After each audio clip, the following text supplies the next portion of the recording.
That was in December of 1967. I had gone, and I'll tell you my story about it, and then I'll explain it. I try to give a little historic perspective. I had gone on R&R to Taiwan, and I came back. I was gone for a week. I came back, and everything was in turmoil. And what had happened is two of our companies had been literally almost wiped out. I mean, that doesn't mean everybody was killed. It reduced the men so much they were not effective. They had to rebuild them. And that was kind of, I always said, the precursor kind of to the Tet Offensive. Tet Offensive is a series of attacks all over Vietnam by the Viet Cong and the North Vietnamese at once. And it came during the Tet. Tet is like Vietnamese New Year, birthday, Christmas. I mean, it's the celebration. And they party and they get married and they just, I never could figure it out. It looked like they had this big party lasted about 2 weeks, 3 weeks. And what we would do, they had a stand down. In other words, we were not, they told us that, guys, you know, we're going to have a truce. Well, everybody over here thought, well, truce meant you just sat around, you know, and relaxed. No, we had to stay out in the field to watch them to make sure they didn't violate the truce, and they were watching us. But we didn't shoot at each other. Well, right in the middle of this, we were out on fire. That would have been a good time to get. Well, that did. That's what they figured. And so right in the middle of all this, we were out in the fire support base. It had just gotten good dark. It was probably about 9 o'clock.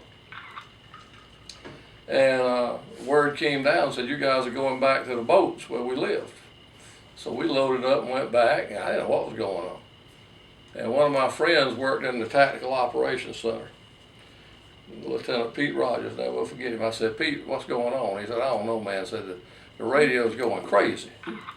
And so the battalion commander was standing at right there where we went on the ship. And he said, guys, the mess hall's open. Said, get them a sandwich and then put them to bed. Clean them up and put them to bed. He said, I don't know what's happening. Well, we stayed in there about 2 hours. We could see across the river.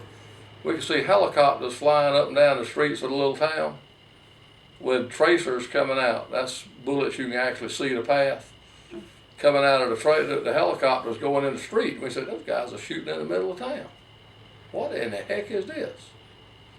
So we found out what it was, that they had attacked everywhere, the Viet Cong. They had just literally come out of where nobody expected them, and they had kind of overrun the whole southern part of Vietnam.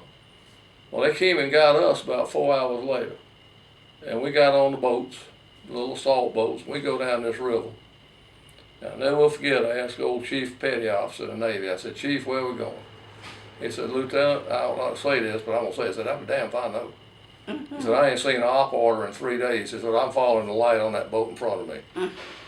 He said, somebody up ahead. Yeah, he said, he turns, I turn. Well, they put us into Saigon, and we had to run the Viet Cong out of Saigon. That was our job. And that was what they called Cholan, which was the Chinese section, and the rest of Saigon. We stayed in the field for 18 days that time. And that's when I saw things I wish I could forget.